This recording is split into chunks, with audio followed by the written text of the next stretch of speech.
Good evening.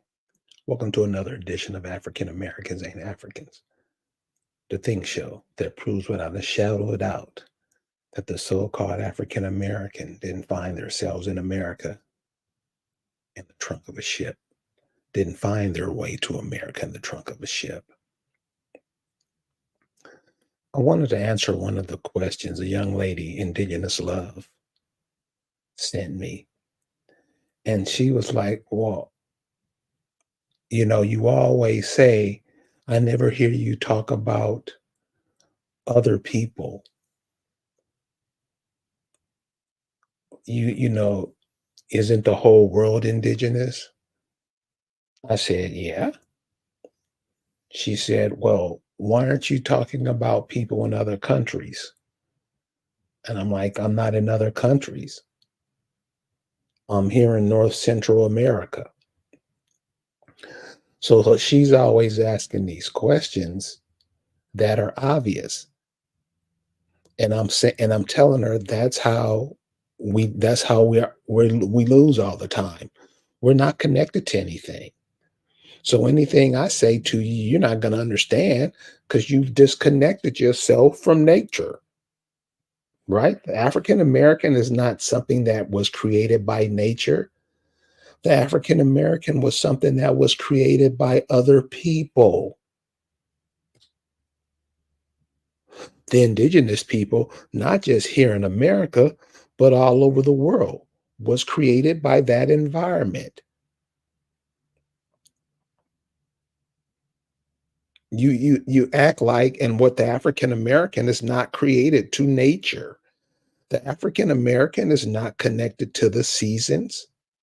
That's why they celebrate New Year in the dead of winter. Not all of them, of course not, but the vast majority do. The vast majority aren't worried about or think about their conception or when they came into this sphere. They only think about their birthday, and other people capitalize on it. So this is what I'm trying to get across. You got to connect yourself to nature because that everything you do is natural. You breathe, you eat, you hear, you walk, just natural things. What you call the African American, they're not connected to any of that. Give me an example. So someone somebody asks to give you an example, give them something that they do every day. That way they'll stick with it. That way they'll know it. So give me an example of how we're not connected to nature. Simple. You walk on concrete in rubber soled shoes, right? Yeah. How are you connected to the natural order of things? This is simple stuff. This isn't stuff that you gotta, no, this is simple stuff. Do you work in groups? No. So one of the things she wanted to know, well, how do we, what do you mean we work in groups? Okay, like you know something that's called a barbecue, right? Yeah. When everybody cooks, everybody brings something to eat, right? You used to do that every day. How you know? Because you are only living amongst yourselves. Every woman can cook. Every woman can get fruit, vegetables, herbs, and spices from the earth, grow them, and make that stuff, right? Natural. I mean, these are indigenous women. Indigenous women all over the world do this. But we don't think we're indigenous. We think we are something else. Whatever somebody decides to call us, we take what they say and be that. Then act like we don't do it when we do. Whatever they call you, you call yourselves. Right.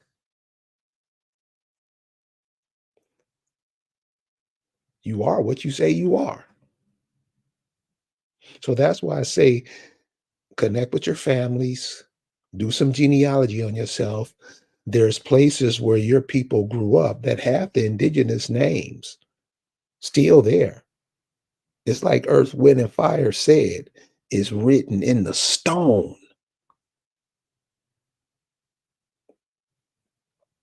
So since we cut ourselves off from that, we really don't want to learn nothing. The majority, 90%, they're really not trying to learn anything. They're just trying to eat.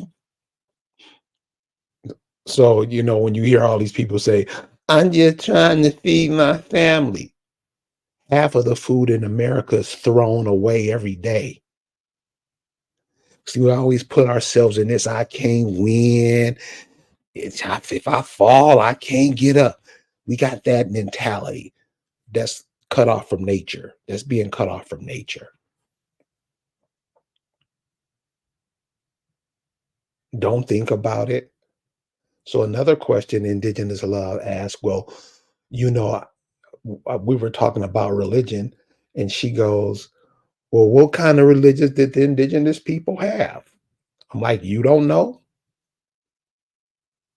Look at life. You've never heard indigenous stories? Your grandmother, great grandmother never passed down stories to the family? No. And if they did, they were ignored. You couldn't wait to watch Sanford and Son, and you didn't want to hear that stuff. Right. Yeah. Another thing of what you notice about the African American, they hate truth. They hate it. Hate it. So when you tell the truth, they'll turn away and not listen, not share it or nothing. So remember, indigenous people, why it wasn't no homelessness, because everybody pitched in to help do whatever needed to be done. If a house needed to be built, it wasn't just one or two or 10 people that did it. Everybody pitched in to get it built quick. It's kind of like you see beavers and bees, you know, different life forms do stuff. That's what taught the indigenous people, the other life forms. So, when I was a kid, and you probably can ask your mother, or grandmother, grandfather for this. They had a toy called an ant farm. It was just a little farm with sand in a little glass box with sand in it. You put ants in it and watch how they did things. You could learn a lot. That thing today would probably cost $2, if that. Ant farms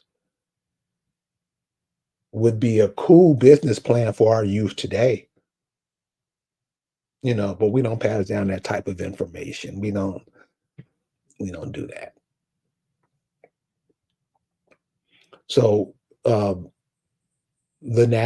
when you're telling people, just look at their lives and you'll see how it, goes, how it picks up. People walk. Like I said, people do different things. Same thing that other life forms do. We decided to learn from other people what to do. And that's where we really lost it. I think the head got chopped off during that civil rights movement thing, that whole integration thing, because that's when the majority forfeited their way of lives and wanted to integrate in somebody else's way of life. And today, when you ask them, how's that going? They don't say nothing. You know why? Because they know that was a major blunder. Major blunder. So we don't want to talk about it because we're embarrassed.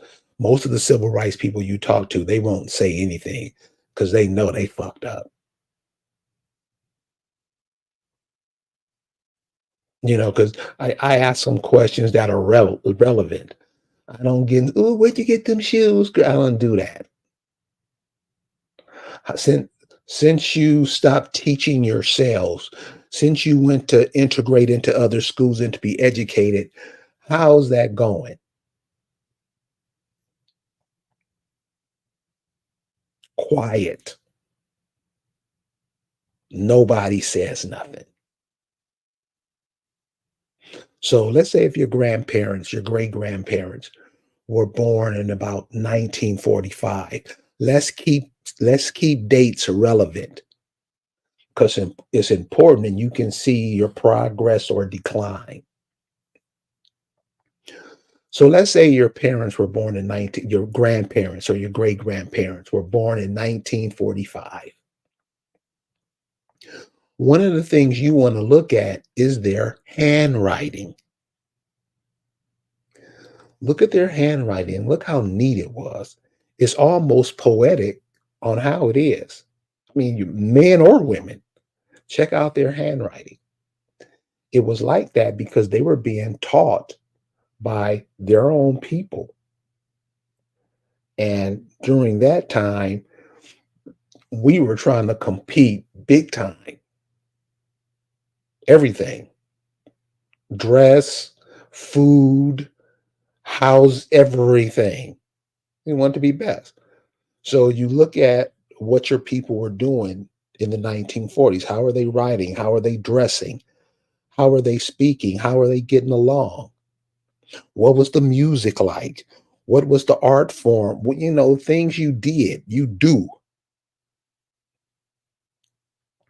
not things somebody tell you, things that you do automatically.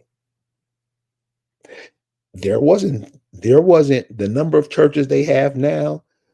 That wasn't the case back in 1940, 45, 50.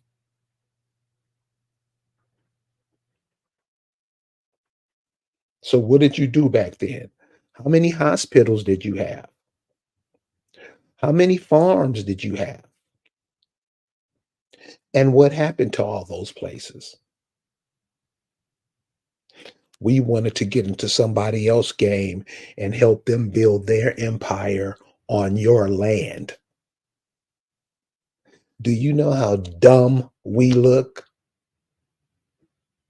as a nation of people against other nations? Like I was talking to this guy from India today. He was talking about how great India is and blah, blah, blah. He's from southern India. And I said the Dalits. And he act like he didn't understand what I said, but he knew. But I'd catch him later on. He was saying he was from India and how corrupt the government is and blah, blah, blah. But northern India is the best place in the world. I'm like, well, what about southern India where you're from? His whole body language changed. Kind of like the Negro here when they talk about the South. Same thing. So if India is so great, why are you here? And everybody will tell you this because the government is corrupt. Well, isn't it your job to fix it instead of running away from it? I mean, that's what we got to do here. So they don't want to talk. But they can come over here and say anything to the Negro, and the Negro will swallow it, whatever anybody says. But we refuse to learn from each other. We refuse to give each other information. The only information we is gossip, entertainment. That's all. Look at it seriously. You don't look at it if you're like, oh, that nigga don't know what he's talking about. You look at it, you got to change. You got to change. You got not just me, not just you, everybody. You can't be 5 years old in the mind forever.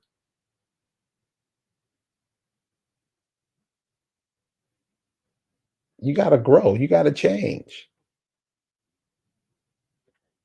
You can't be 50 thinking like you was 20.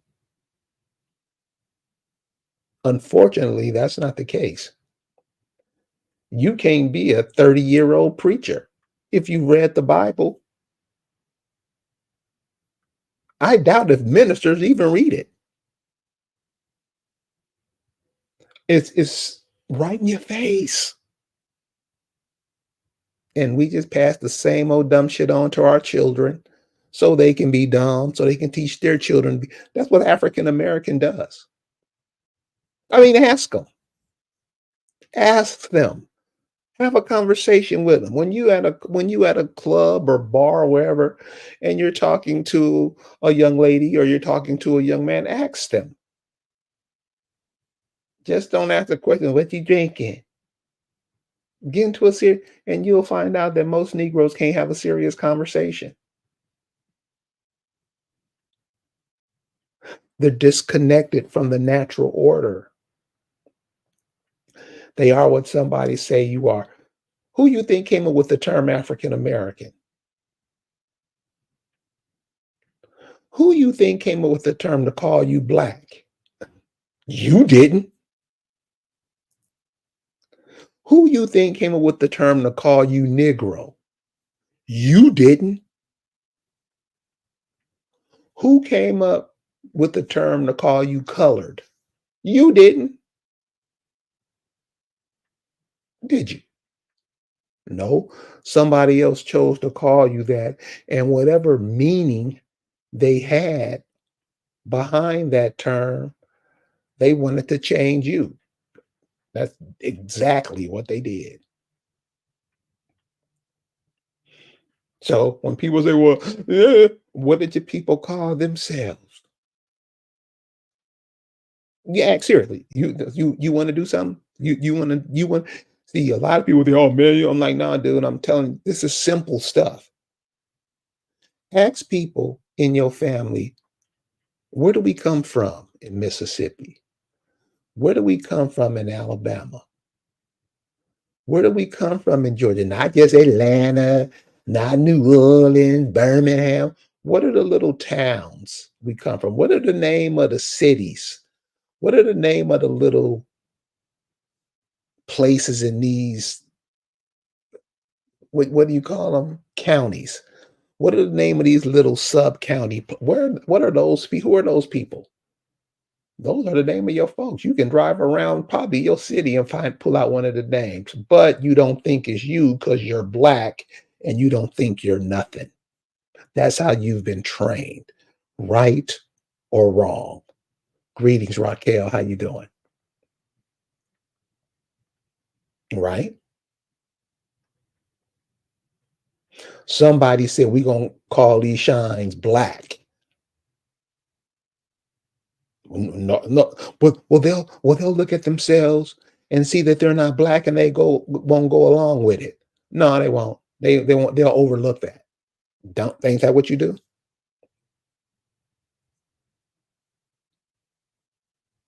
We can get these shines to wear sunglasses so they don't pick up those cosmic rays.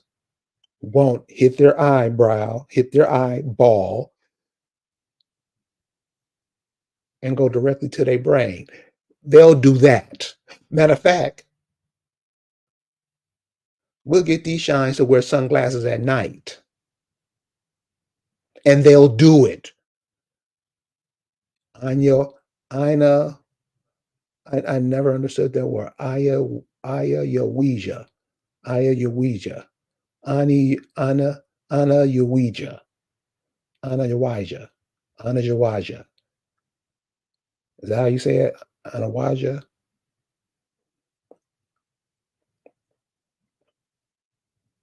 So you are what you say you are, even if somebody else tell you to say it.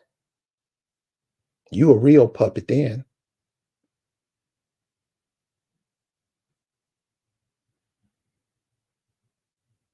You're what somebody tell you to say. You'll never be what you came here to be. You call yourself what other people tell you you are.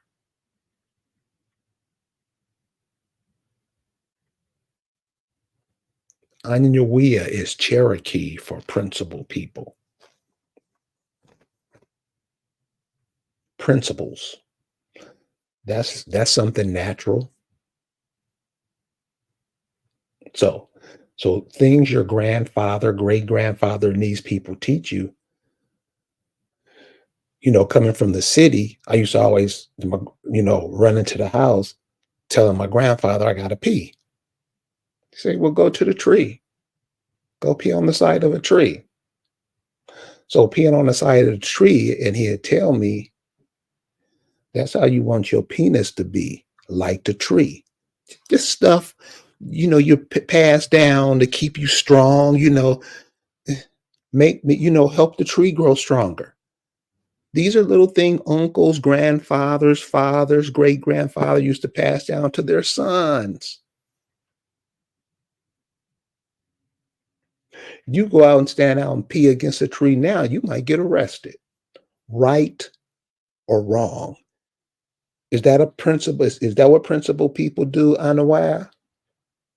Ana is that what principal people do?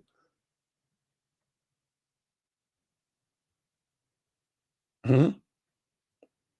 This is what indigenous people used to pass down to their children. Do stuff the natural way. You explain us to do the natural way, you'll get cussed out. Seriously. You know how many times? Happy New Year. I thought the new year started the spring. Oh yeah. You're not practicing it. That's what principal people do. They just don't say it, they do it, right?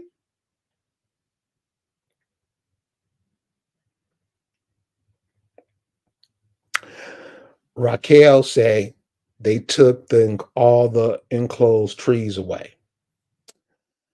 I'll tell you something better, and you'll understand this more. They not that they took all the enclosed trees away, the people moved away from the trees. See, that's what I'm saying. We'll be talking, they did this to us for the next 300 years. What did we do?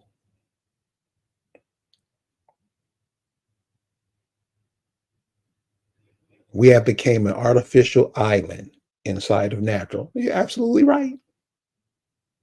Absolutely right. All the trees down here don't bear the fruit and the nuts no more because the people who used to strengthen those trees have moved away, right? And are being gentrified in the cities they moved to, right? And too dumb to move back home to get it going again, right?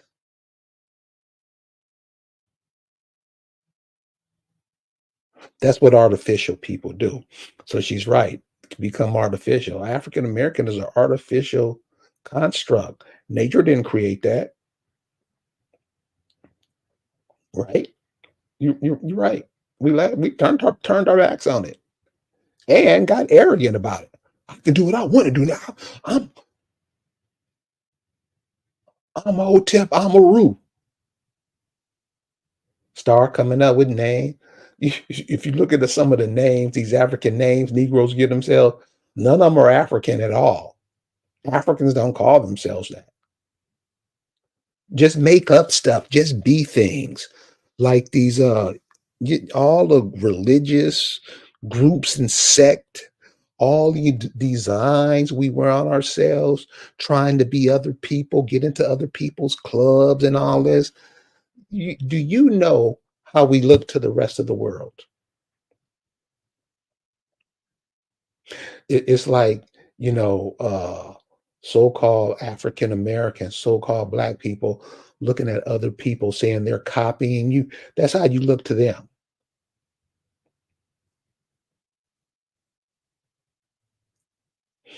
You're the inventor of the shoe lasting machine, and you refuse to build your own shoe empire. or I shouldn't say not refuse to build it, support it. Because that's the number one thing about an African American. They support anything but themselves. Right? Isn't that part of the programming? And this is what I mean. When people train you to do something, you do it and you act like you're doing the right thing. Right?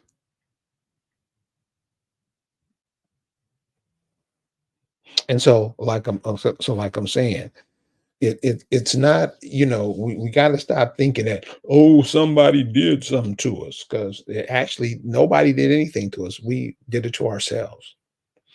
Because you always hear this is one thing when Negroes say this.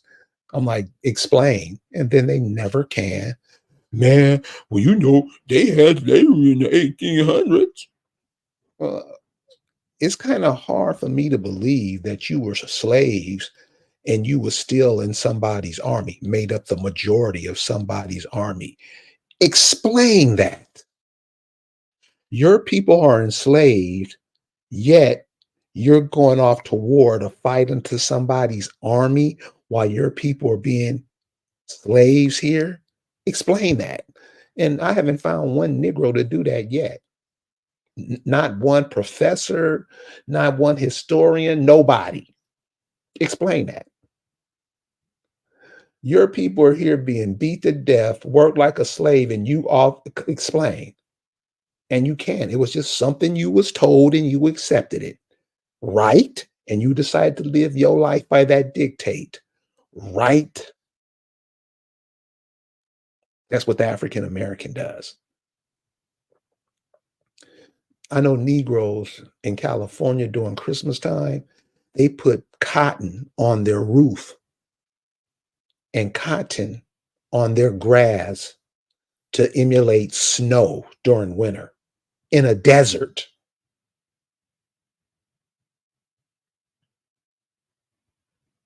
This is what the African American does.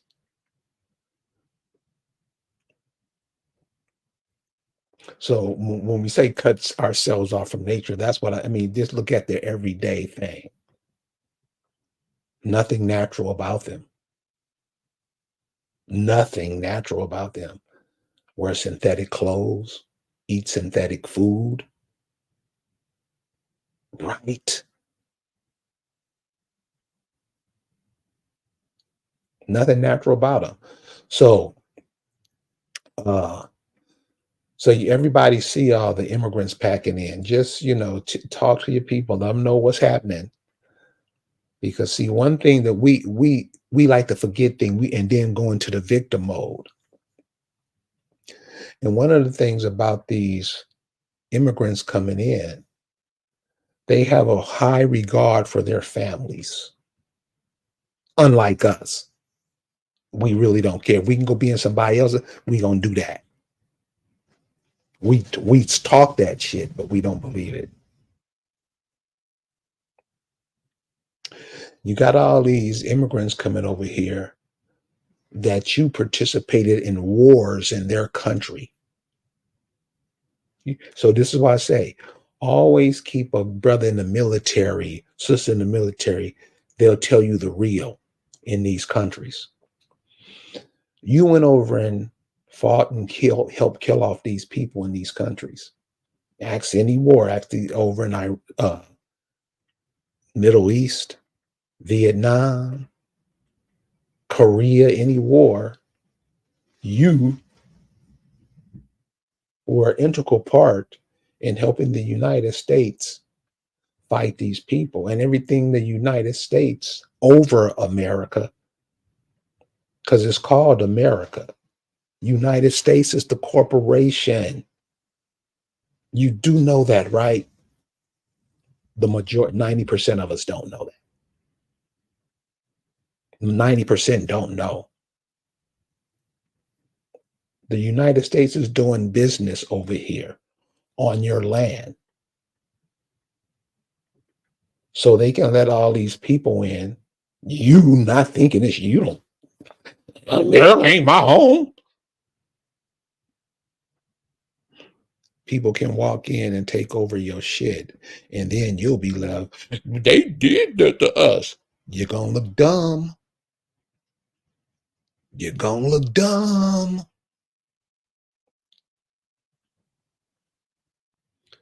You are what you say you are. And what does African American, Black, Negro say about themselves? Hell, just look. All right, we're going to get out of here. We're going to see you later on this weekend. You guys have a good night. Hope it's not too dead where you at. We'll see you next time. Peace.